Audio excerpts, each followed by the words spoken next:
all the joyful noise. We're happy. We're here. We're making a joyful noise. Hey, it's 5 o'clock. It's 5 o'clock. We're here. It's Watch Me Work. I'm SLP. We meet on the average of once a week. I guess if you average it out over the last 15, 16 years, we've been meeting on, and we've been talking about your work and your creative process. We've been supported by the Public Theater and HowlRound since the very beginning, practically the very beginning. And yeah, we're happy to be here. It's Monday and we're going to work together. This is how we do it, like we do it every week. We work together for 20 minutes together for 20 minutes. And then we take questions. I take questions from you about your work and your creative process. And while there is not enough bandwidth to have you present your work, your beautiful dance piece, or your fabulous painting, or your play, or your novel, or your poetry, or whatever, we don't have the bandwidth for that, but we do have plenty of time to talk shop. And if you'd like to ask a question about your work and your creative process, Zora, you want to tell them? You want to tell them how to Yeah, do it? hi everyone, and welcome back to another session of Watch Me Work. Happy summer. As SLP said, after the 20 minutes of working, we'll go ahead and get a nice queue of questions going. To ask your question, please click the React button at the bottom of your Zoom screen, which will give you an option to raise your hand. So if you go ahead and raise your hand, I will go ahead and call on your name and ask you to unmute to ask your question. It's so easy. It's so easy. Okay, so let's get started. And here we go.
Okay. If you've got questions about your work and your creative process, I am happy to talk with you. Anybody got a question?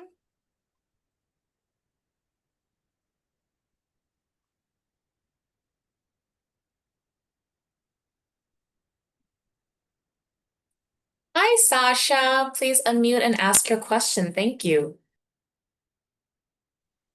Hi, Zoe. Hi, SLP. Hi, Hi there. everybody. Love to see you. My question is, I've been wondering if you have any guidance around making work that's interactive. Oh, okay. You want to say more about that? Like that ask something from the audience? Is that what you mean?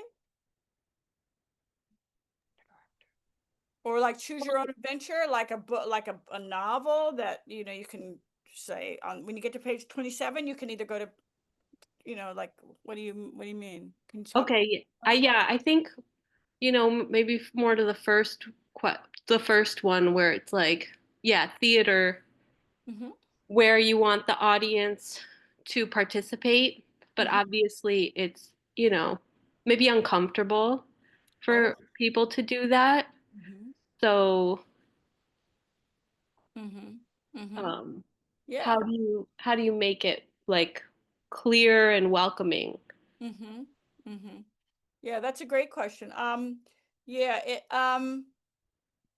you can make announcements at the beginning of the show.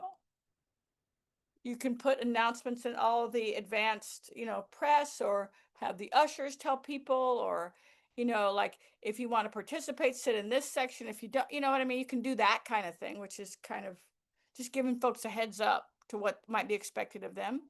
Um, you could instruct your performers to be, cool about it. Nothing's worse than shining a spotlight on some audience member and they're, pulling away from you going like that, no thanks. And the actor goes and involves them anyway. So your actors or your performers would need to recognize those boundaries. You could also make an announcement at the beginning of the show. We're going to be asking for audience interaction. If you don't want to just, give us a sign, you could do that. Um, but the different kinds of audience interaction. Like I remember years ago when they had Fela on Broadway, they had us, they asked us to like get up and dance or that kind of thing, if I remember it correctly. That was super fun. And whoever wanted to get up and dance, whoever could, was able to get up and dance, did so. Those who didn't, don't. Um, I just did a workshop this past weekend where we were asking things of the audience, and those who wanted to did, those who didn't, and it wasn't a big deal. So, um, also, you don't want to make, participation like contingent, like you're not going to be judging people who don't participate, because a lot of people like to participate and a lot of people don't, you know? And there's some ideas in the chat as well, if that's helpful. New work you have, or HowlRound, you have some thoughts about that? You guys see a lot of work. I don't know. Just open it up. Cool. Does that help? Does that help, Sasha? Yeah, it does. I think I'll have more questions like through, kind of like as you're writing, like throughout the text of the piece, like do you have any advice for kind of working it through the text as well? I mean, what you said was really helpful. Um, Mm-hmm. Well, but I'm it depends also what you thinking, yeah. it depends what you want. You know what I mean? I mean, hopefully the audience participation is going to be integral to the story and not just you know what I mean? Not just like a series of things that you're getting audience people to do. So you want it to be integral to the story whenever you're but it's the same when you ask an actor to do something in your show, right? You want it to be integral to the story. So you want to just make sure that your asks are really part of the storytelling, and not just like, yeah, we're getting them to sing along because it's fun. I mean, how does that help you tell your story? We're getting them to come up on stage and help with this magic trick because it's fun. Well, how is that helping you tell your story? You know what I mean? Then it will just be more meaningful and people will be more likely to participate. Not just in the first time they see your show, but in the subsequent productions when word of mouth gets around. And people are like, yeah, it's really cool. You'll want to be part of that, you know? So, just think of keep the audience in mind as you're making asks of them through the text. Thank you. You're welcome. Thank you. Lisa, please unmute and ask your question. Hey, Lisa. Hello, hi. Just to add on to what Sasha was saying, when Mark Rylance was running the Globe Company, he always did something that I just thought was really, really cool. And I saw a couple of his productions where he did this, where the actors spent the beginning part of the play, meaning before the play actually officially started, sort of just standing and smiling and interacting from the stage, and maybe talking to a few people here or there. And I mean, not that his productions were incredibly interactive, but it was also incredibly welcoming to the audience. So it set up a really, really nice tone. Like, I'm going to tell you a story. We're all in this together, rather than, okay, who wants to dance over here and who wants to do that? I just thought I haven't never been able to incorporate that yet, but I just thought it was just kind of lovely. And I really liked that. That's a wonderful share, Lisa. Thank you. Great. Thank you. Eliza, please unmute and ask your question. Hi, SLP. Good to see Hi. you. Hey, good to see you. So I've been writing like a longer play, and it's based off a letter that my fifth grade self wrote to my graduating high school self. And I got to open it recently. Nice. Which it's been really fun. But I realize as I've been writing it, I have like at least like 20 characters because it spans a long time in my life, and I'm wondering if I should be trying to cut that down, if that's going to be too confusing, or if there's a way to make that work. So hold it. So you're writing a play Yeah. based on a letter that you wrote as a fifth grader to your 18-year-old self, right? Or Yes. graduating high school. And you're wondering if you should cut down the characters, the number of characters, because there are too many. Is that what you said? Yeah. Well, too many says who? Who? Yeah. Who's giving? True. So, how far along are you in the writing of it? I have like 60 pages, so like an And hour. Yeah. So are some of the characters just sitting around and going, "Why aren't I in this scene?" No, I mean, Yeah, I mean, there's the thing with it is that it's kind of episodes of my life, so characters will like have important parts in one part and then just be absent for the rest of the show. oh, so you can have as many characters as you want, and your actors can double. Yeah, yeah, So that's often done. If yeah, you have a core group of, say, 7 actors or 10 actors, they yeah. can each have 2 different roles. And you Okay. can maybe look for places where they overlap, like not overlap, like echo each other. Mm-hmm. Like maybe the character of your best friend in 5th grade could double as the character of your best friend in high school, for example. Right. You know what I Okay. mean? Or your math teacher can double as your science teacher, like that. So you can see maybe these characters can double or triple even. Okay. You can have 5 actors and they can each have 4 different roles. Yeah. The romantic interests might all be the same person, just played by the same actor, just a different person, Right. regardless of their, gender or race or whatever. It could be interesting. That kind of Oh, that's cool. Yeah. thing. Thank you. You can That's get creative helpful. Yes. and have fun. Yeah, I don't think you need to cut characters yet. Okay. Thank you, Eliza. Hi, Marcia. Please unmute and ask your question. Hi there. Hey, It's Marcia. Marcia. Hi, Marcia. Hi. We met years ago at the Shaw Festival. Oh, hi. Hi. Good to see you again. Good to see you. That was a Top Dog Underdog. Loved it. So I'm having a bit more success now, and there's this thing that has been happening with certain directors, particularly young directors, where they feel that they'll just fix things for me. They'll just ignore things, and I don't have a lot of stage directions. So when I have a stage direction, there's a reason for it. And I know that playwrights have a bad rap. I know that we're considered too precious or whatever, and I'm honestly not that way.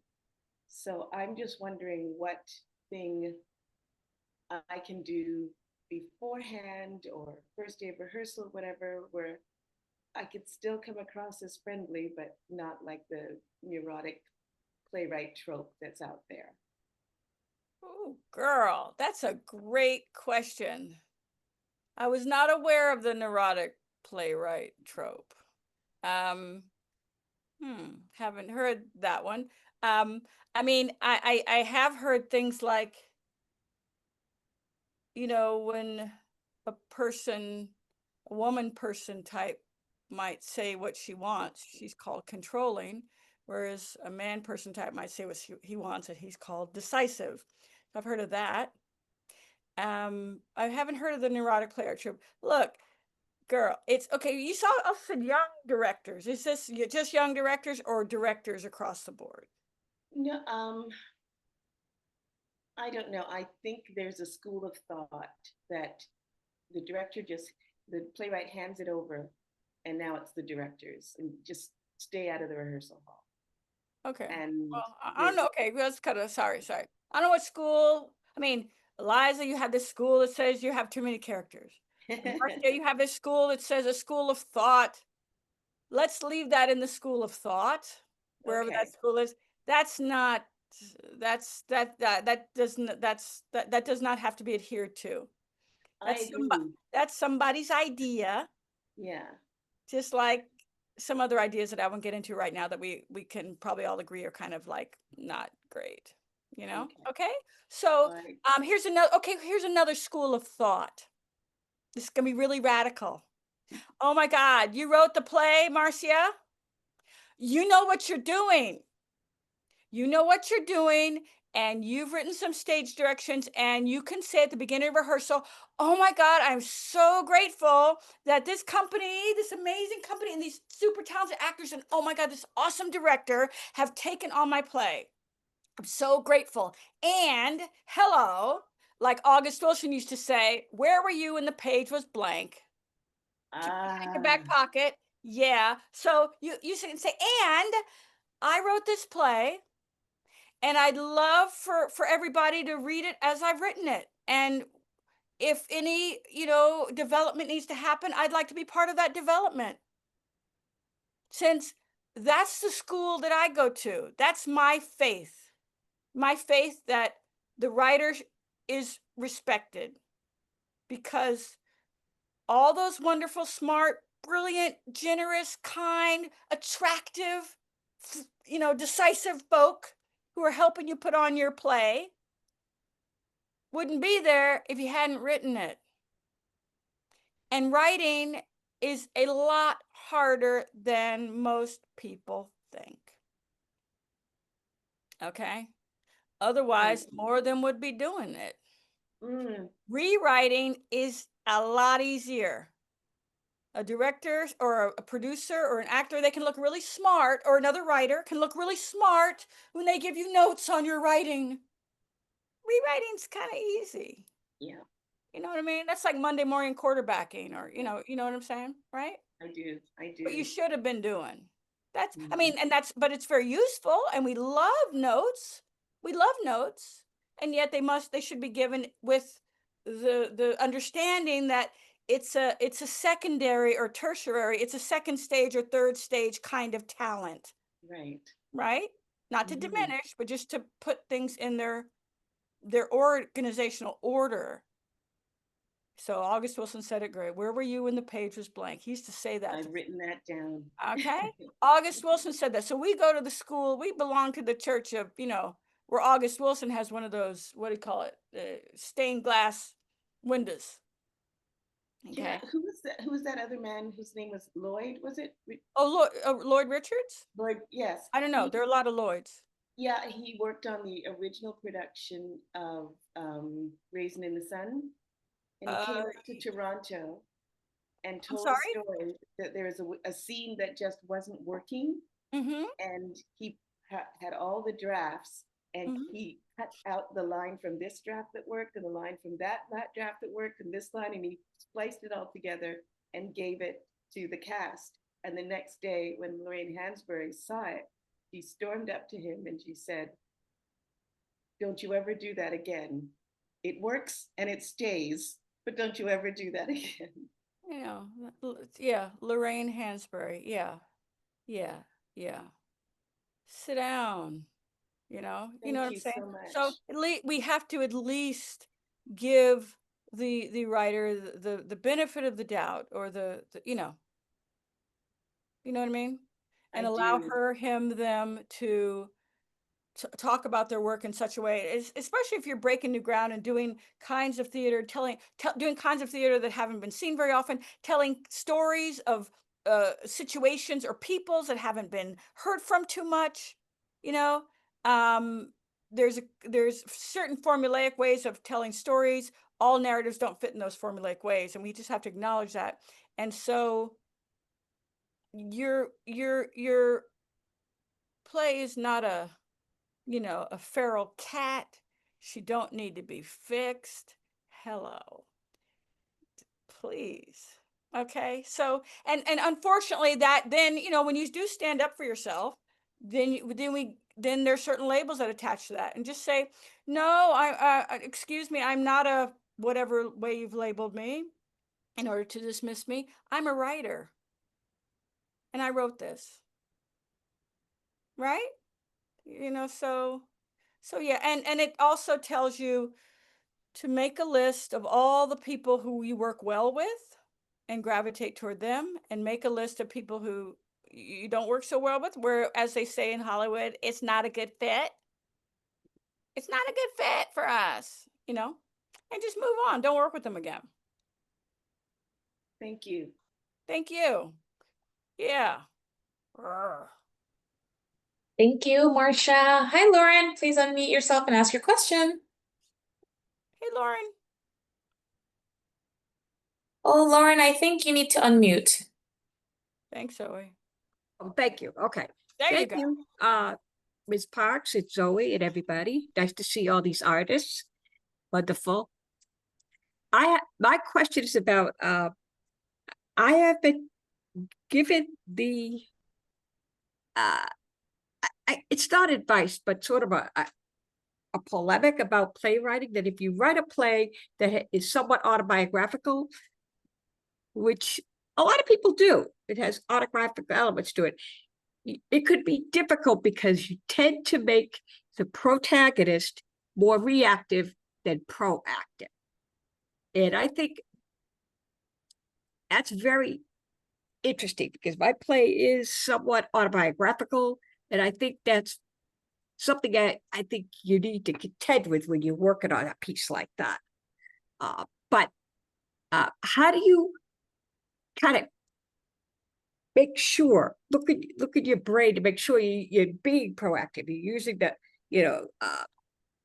the way you write proactively as to reactively, It's like you have to have the person doing things, doing the action of the verbs and all that stuff. Yeah, in the rewrite, you don't might not worry about it in the first draft, but in the rewrite. But it's not just when something's autobiographical, it's with everything. That's just one of the notes you'll give yourself and your producers or your dramaturgs or your friends or your, people who read it might give you that note. Um, you know, but it's not limited to when you write about yourself. It's just a good note to be mindful of always. Just something to Yeah, look, right, exactly. Good just- writing is mostly very proactive, not, it's written in the whatever that term is, I forget. I forget too. Right. Sometimes, I don't know, good writing, there's all kinds So- of good writing. That's what's interesting about it. Yeah, That's what's interesting about it. And what is proactive? It's context, isn't it? right, exactly. Proactive is context. So if you have someone who is, I don't know, in an incarcerated situation. You know, Right, and you have exactly. people go, you need to be proactive. You need to break out of that jail so we can have a jailbreak movie out of this. Well, Yeah, that because might not be appropriate. right. Instead, Exactly. you In just jail, you're abandon it. told when you could eat, when you could probably go to the bathroom or clean yourself. You have no right of privacy, nothing. And so in context, what is proactive? What is Right, reactive? exactly. You know, Okay, that's interesting. And it's kind of like an analogy of they always tell you if you have a dispute and you want to go to court and you think you can act as your own attorney, the problem is you get you're too emotionally attached to it. You can't do that. So it's interesting okay, I'm not going to go. to find that space. Everybody take note, everybody. If you go to court, but before our next session, Right, exactly. don't defend yourself. Okay. Yeah. Thank you. Well, who else has got a question? Thank you, Lauren. Hi, Dee Davis. Please unmute and ask your question. Hey, Hey, thanks. And thanks, Lori, for doing this. So I wrote a play. It's Yay. playing, and I had a great reading, and I dug it. I was working with great actors, great director. Fantastic.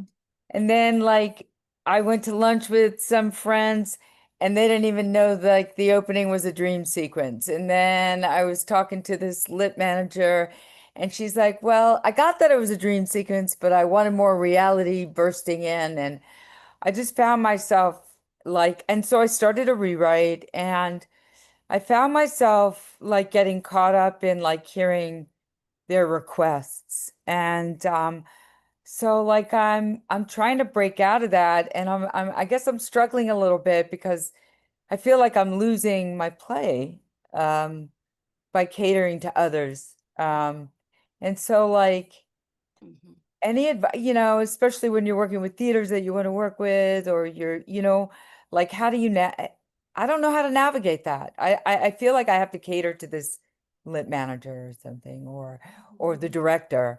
Um, and I'm having a hard time trying to Mhm. navigate what I want. That's a great question, Dee. That's a really great question. And yeah, you're feeling like you have to cater to them because, after all, they're the lit manager.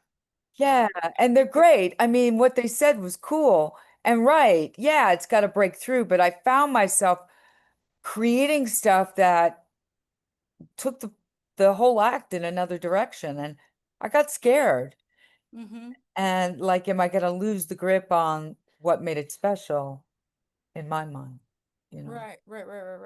So, so you had your reading. Let's go back to the good part of the story. The good part was the reading. You had your reading. You had you worked with a director that you Yeah. adored. It was great. You had actors that you adored, and they did a great reading, right? And it was like fun, and people were having fun in the moment of the reading, Yeah. right? And then when was the notes? How did the notes sessions happen? So The next day, the next hour? no. Like the director didn't really. It was yeah, the first notes were like within a day of the event. Okay, And good. then the theater company was like a month and a half later. And so there was a lot of space because I had to set up a meeting and Sure. So when you heard the notes, what were you doing when you were listening to the notes? listening. Great. Were you writing them down? Yeah. Yes. I mean, it was simple. They were simple notes. Just I Oh, wish no, they weren't simple. No, I mean they. I mean, no, like it was like I just wish I understood. It was two notes. One was the end of the scene is so different from the beginning of, the relationships in the beginning are so different because it's a dream sequence, that this is a family drama, but I didn't see that breaking through. So then how do I break? Like, I guess I have to break through the family drama in the dream. And then just knowing that it's a dream in a real situation. How does that dream reality? So I guess it's like, my question would be more like, how do you write a dream sequence and bring that reality in without being kitsch? Do you know what I mean? Yes, yes, I know what you mean. And I think your question is different. It's not that. I think the question is fundamentally, what do you do with notes that Yeah, that too. make you feel like you had this great experience, and now you're getting notes that make you feel yucky about what you were feeling good about, and what do you do? Yeah. Because you don't want to feel yucky. You want to feel good about it. You want it to be better. You're willing to take notes if you only understood what the fuck they were talking about. So to that, oh look, speaking of which, a producer calls me right now. I'm gonna not no, call them back later. With some notes. Probably. But I have a system. I take the notes. Okay. That's why I wanted to know what did you do when you were taking the notes? You write the notes down, right? Yeah. Okay, you write the notes down, and then you can play a little game going, all the notes that I get, make it better. Make my play, novel, screenplay, poem, song, essay, whatever. All the notes are going to make it better. It's a little game. Okay. Yeah. Now, does that mean you have to take all the notes? No. No. That mean you have to listen to all the notes? No. Your mindset is that whatever happens from the moment you take the notes down the road is going to improve your work. So you game your head, right? You game your head into this attitude of, it's going to be okay. I don't know what it's going to be, but it's going to be okay. And maybe that can, instead of putting it on them, hey, explain yourself. I don't get your note. I don't like your note. You put it on yourself and go, I'm going to hear what we call the note underneath the note, or the note behind the note. Because these are people, I'm assuming that the literary manager, you like them. You Yeah. like, Yeah. okay, great. So it's good vibes. It's not like evil people wanting to hurt you. No. No, they were like, show us the next draft. So, All good. Okay. They just want you to succeed. yeah. So they want you to succeed. And so whatever they're saying is going to make it better, and you're going to figure it out. And when do you need to have the draft by? Within the next month, within the next like 3.5 weeks. Great. So take 2 weeks, and don't think, how long is the play? 1,000,000 pages? 100 pages, but I don't think Act 2, Act 3 has to be changed. It's like I just need to make, you know how Act 1 has to have, like, we got to know where the play's going.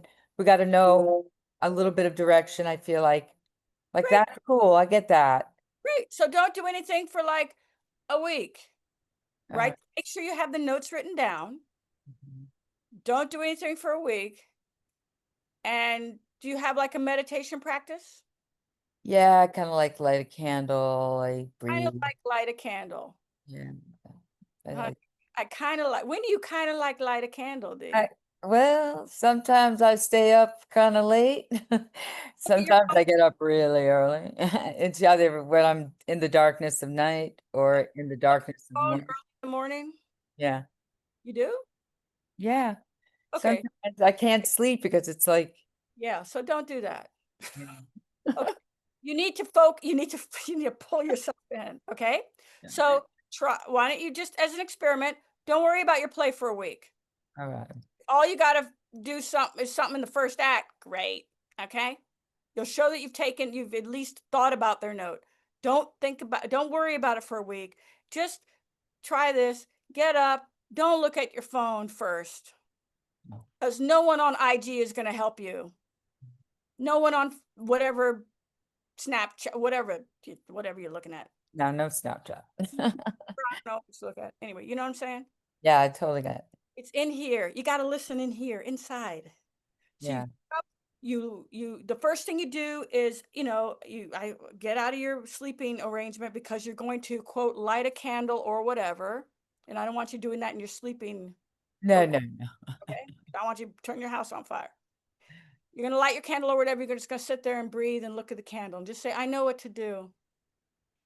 I know how to make this better. But don't do anything for a week. Okay. Okay. Just don't worry about it. Let it gel. Just let the love in. Mhm. They love you. The people who are working on your show love you.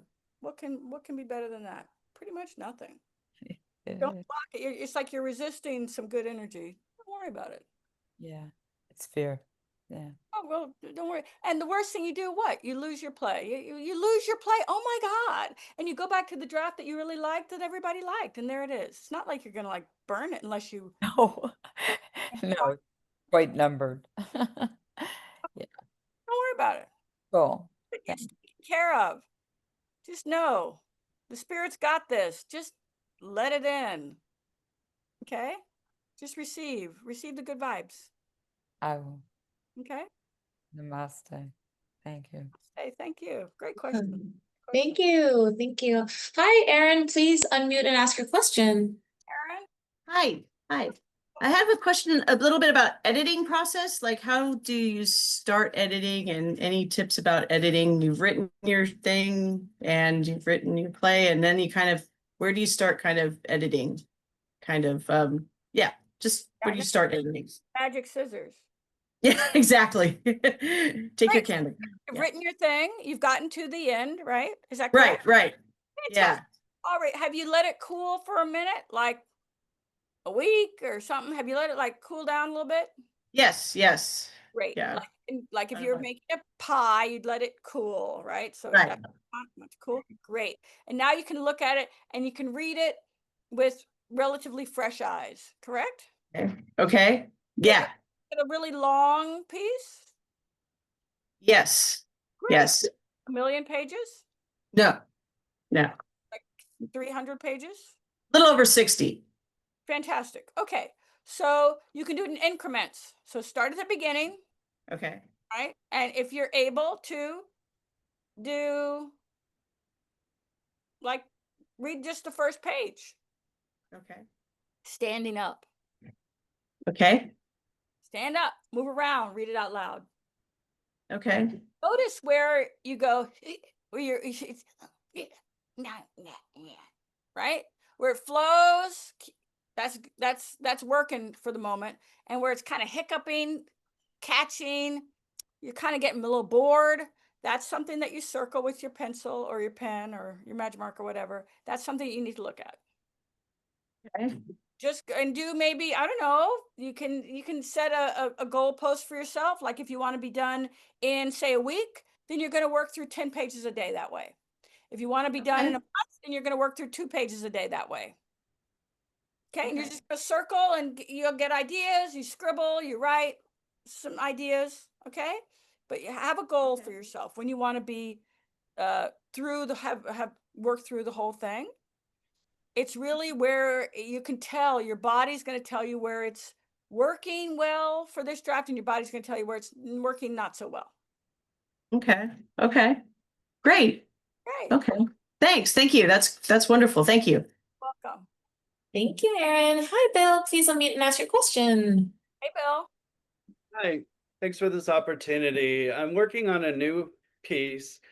I was so inspired by an encounter I had with a friend on Saturday. I've known this person over 15 years and never heard this story before.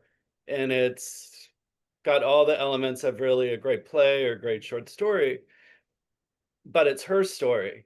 And I feel sort of like I don't want to misappropriate her life in a way that she would feel weird about. And so she thinks it's a great idea to make it into a story, but I don't want to be like I'm her biographer, writing this chapter of her life. And so I'm kind of torn. Do I change the details enough that, it's a lot different? But I think what makes it special is the way she told it to me. So I'm just kind of, before I approach her to say, I'd like to write this story for you, or if you want to write it, then I'll be very happy to read it and give you, any help you might like. But I'm just not really sure how to approach her about it, or. I hear you.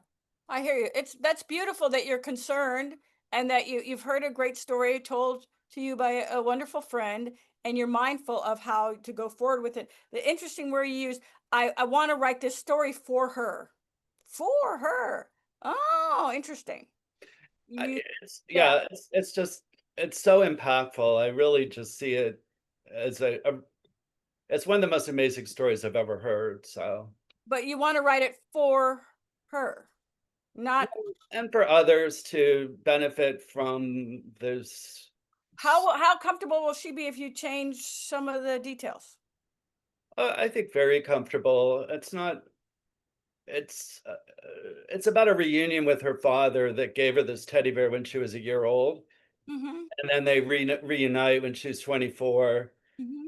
And the way that it happened in World War II, Mhm. post-World War II times in Germany, so Mhm. things were all a mess Mm-hmm. at the time that she got this teddy bear and was estranged from him. So it's just got a lot of details that you couldn't easily just change it into 2025. You know what I mean? It's Mm-hmm. Mm-hmm. unique to the era that it happened in. Well, then why don't you write it? I mean, like you said, write it for her. I mean, or write it for yourself with her permission. But I would say, yeah, tell her that, hey, or to ask her permission. Hey, I'd like to, turn that story you told me into a play. If I change your name, would that be okay? Like changing her names, you know what I mean? That kind of thing. Could I change your name, and could I, as the spirit moves me, add some details, create some details? Would you be okay with that? And then you go and use your imagination, because I think that there's more to the story than what you've heard, and you wouldn't just, like you said, you wouldn't want to be her biographer. Right. You Thank you. want her saying, hey, that didn't happen that way. And like, oh no, now I'm just, so you really want the freedom to create. Mhm. Also, you want to be respectful to your friend's story, right? Mhm. So yeah, I think she might enjoy it. That's such a beautiful thing that you'd be doing, I think. Thank you. Yeah, yeah. Thanks. You're welcome. Is it 5:59 already? Sure is. 5:59, which means we're going to turn into a pumpkin. When are we back next time? We're so back on August 4th. We're so back on August 4th. Okay. We will see you on August 4th. Happy working until then, and we'll see you then. Bye, everyone. Bye bye. Thank you.